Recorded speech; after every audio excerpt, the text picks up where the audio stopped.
സൂഫി പോയിന്റിൽ ഞാൻ ഇന്ന് തിരഞ്ഞെടുത്തൊരു വിഷയം, ഡോക്ടർ ദിവ്യ മാമിൻ്റെ ഒരു വാക്ക് ഞാൻ ഇന്നലെ യൂട്യൂബിൽ നിന്ന് കാണാനിടയായി. ഞാൻ ഇന്നലെ അത് മുഴുവനും കണ്ട്, വീഡിയോ യൂട്യൂബ് ഓണാക്കി മുഴുവനും ഞാൻ ഇന്നലെ അത് കണ്ട്.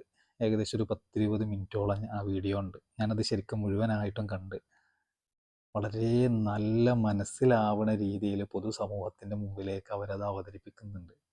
മുമ്പിൽ വിശുദ്ധ ഖുർആൻ വെച്ചിട്ടാണ് അവരത് അവതരിപ്പിക്കുന്നത്. എന്താ വാക്കുകൾ അവരെ ജനങ്ങൾക്ക് മനസ്സിലാവണ രീതിയിൽ. കാരണം പൊതുസമൂഹത്തിൻ്റെ മുമ്പിൽ ജിഹാദ് എന്നൊരു പേര്, ജിഹാദി എന്നൊരു വാക്ക് വലിയൊരു മോശപ്പെട്ട രീതിയിലേക്കാണ് പറഞ്ഞു വിട്ടത്. ശരിക്കും എന്താണ് ജിഹാദിൻ്റെ അർത്ഥം എന്താണെന്നുള്ളത് അവർ വളരെ വ്യത്യസ്തമായിട്ട് മനസ്സിലാവുന്ന രീതിയിൽ വ്യക്തമായിട്ട് അവർ മുമ്പിലേക്ക് പറഞ്ഞു കൊടുക്കുന്നുണ്ട്. വ്യത്യസ്തമായ രീതിയിൽ മനസ്സിലാവുന്ന രീതിയിൽ അവർ പറഞ്ഞു തരുന്നുണ്ട്. നിരന്തരമായിട്ടുള്ള പരിശ്രമം, അന്യനെ കൊല്ലാൻ, അന്യനെ കൊല്ലുക, അതൊന്നുമല്ല അതിൻ്റെ അർത്ഥം. നിരന്തരമായിട്ടുള്ള ഒരു പോരാട്ടം, മറ്റുള്ളവനെ എങ്ങനെ നശിപ്പിക്കുക, കൊല്ലുക, അതൊന്നുമല്ല ജിഹാദിൻ്റെ അർത്ഥം. ശരീരവുമായിട്ടുള്ള ഒരു മുഅ്മിനായൊരു മനുഷ്യന് ശരിക്ക് ശരീരവുമായിട്ടുള്ള ഒരു യുദ്ധത്തിൻ്റെ പേരാണ് ശരിക്ക് ജിഹാദ്. എന്താണ് അതിൻ്റെ ഒരു ഇത് നമുക്ക് മനസ്സിലാക്കാം. നന്മയിൽ നിന്നും നമ്മെ തടയുന്ന ദുരാഗ്രഹങ്ങളോടാണ് ആ യുദ്ധം. പിന്നെന്താണ്? നിരന്തരം അനുദിനം നാം നമ്മോട് തന്നെ പൊരുതുന്ന ആ പോരാട്ടം. അതാണ് ജിഹാദ് എന്നാൽ. നിരന്തരം എന്നും നാം നമ്മോട് തന്നെ പൊരുതുക, നാം നമ്മോട് തന്നെ പൊരുതുന്ന ആ പോരാട്ടത്തിൻ്റെ പേരാണ് ശരിക്കും ജിഹാദ് എന്നാൽ.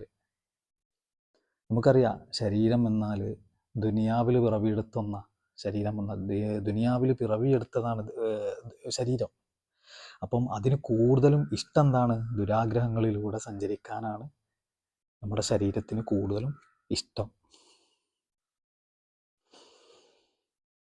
എങ്ങനെയാണ് ശരിക്കും ഒരു മനുഷ്യന് തിന്മയെ അതിജീവിക്കേണ്ടത് എന്നുള്ളത് നമ്മളത് ഒന്ന് അന്വേഷിക്കാനുണ്ട്.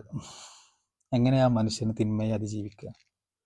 വേദനകളെ എങ്ങനെയാണ് ശരിക്ക് നേരിടണം? അതൊക്കെ നമ്മളൊന്ന് ചിന്തിച്ച് മനസ്സിലാക്കേണ്ട ഒരു കാര്യമാണ്.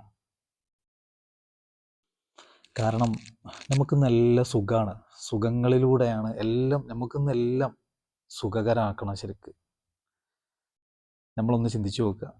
നമ്മൾ ഉപയോഗിക്കുന്ന വസ്തുക്കളൊക്കെ ശരിക്ക് ഈ പഴയ കാലഘട്ടത്തിലുള്ള നമ്മൾ ഉപയോഗിക്കുന്ന വസ്തുക്കളൊക്കെ ശരിക്ക് നമ്മളൊന്ന് ചിന്തിച്ചു നോക്കി. നമ്മൾ ഈ പഴയ കാലഘട്ടത്തിൽ ഉപയോഗിക്കുന്നതാണോ നമ്മളിപ്പോൾ ഇന്നൊക്കെ ഉപയോഗിക്കുന്നത്? അല്ല, നമുക്ക് എല്ലാം എളുപ്പത്തിലാണ്. ഇപ്പോൾ നമ്മൾ എളുപ്പമാണ്. കാരണം മുമ്പ് കാൽനടയായി നമ്മളൊരു ഭാഗത്തേക്ക് നടന്നു പോയിരുന്നു. പക്ഷേ ഇന്ന് ആ നടത്തമില്ലാതെ നമ്മൾ വാഹനത്തിലേക്ക് കയറി നമ്മൾ ലക്ഷ്യം വെച്ച സ്ഥലത്തേക്ക് അവിടെ നിന്ന് ഇറങ്ങി, അതുപോലെ ആ ഇറങ്ങിയ സ്ഥലത്ത് നിന്ന് വീണ്ടും കയറി നമ്മൾ വീട്ടിലേക്ക് തന്നെ പോവുകയാണ്. ഇതിൻ്റെ ഇടയിൽ നമുക്ക് ഒരുപാട് കാര്യങ്ങൾ നഷ്ടപ്പെടുന്നുണ്ട്. ശരിക്ക് എന്താണ് ശരിക്കും നമ്മളിൽ നിന്ന് നഷ്ടം വന്നതെന്നറിയോ? നമുക്കൊക്കെ ഒരു വലിയൊരു ഭാരമായിരിക്കുകയാണ് ആരാധന എന്നാൽ. ശരിക്ക് അധ്വാനം ആരാധനയാണ് നമുക്കൊക്കെ. അത് ഒരു തുടക്കക്കാരന് വേണ്ട കാര്യമാണ് അധ്വാനം ആരാധന എന്നാൽ. ഈ അധ്വാനം ആരാധനയായിട്ട് മുന്നോട്ട് പോകുന്ന ആ വ്യക്തിയിൽ നിന്ന്, അതായത് എന്നും ഒരു അധ്വാനമായിട്ടാണ് അവന് ഫീൽ ചെയ്യുന്നുണ്ടെങ്കിൽ നമുക്ക് മനസ്സിലാക്കണം, നമ്മുടെ കൽബും ആ അധ്വാനം ആ ആരാധനയും നമ്മുടെ കൽബുമായിട്ടൊരു ബന്ധമില്ല എന്നുള്ളത്. ആ കൽബും ആരാധനയായിട്ടുള്ള ബന്ധം അത് എത്രത്തോളം പവർ കിട്ടുന്നുണ്ടോ, അപ്പോൾ നമുക്ക് മനസ്സിലാക്കാം ആ അധ്വാനം ശരിക്ക് നമുക്ക് ആരാധനയായിട്ട്, ആ ആരാധന ശരിക്ക് ഒരു ആനന്ദത്തിലേക്ക് നമ്മളെ കൊണ്ടെത്തിക്കും. ആ പോയ സ്ഥലം പിന്നെ നമുക്ക് നമ്മുടെ ശരീരം ശരിക്ക് അവിടെ കീഴ്പ്പെട്ടു നിൽക്കുന്നതാണ്.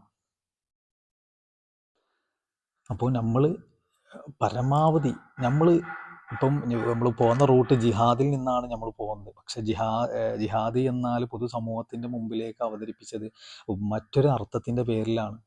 പക്ഷെ അതല്ല അതിൻ്റെ അർത്ഥം എന്ന് പറഞ്ഞാൽ, അത് ഞാനും എൻ്റെ ശരീരവുമായിട്ടുള്ളൊരു ബന്ധമാണ് ജിഹാദി എന്നാൽ നമ്മുടെ വിശുദ്ധ ഖുർആന് നമുക്ക് കാണിച്ചിരുന്നതാണ്. ദിവ്യ മാമത്തിൻ്റെ വാക്ക് ശരിക്കും നിങ്ങളൊന്ന് കേട്ട് നോക്കിയാൽ നിങ്ങൾക്കത് ശരിക്കും മനസ്സിലാവും. അവരത് നല്ലവണ്ണം വിശദീകരിച്ച് പറയുന്നുണ്ട്.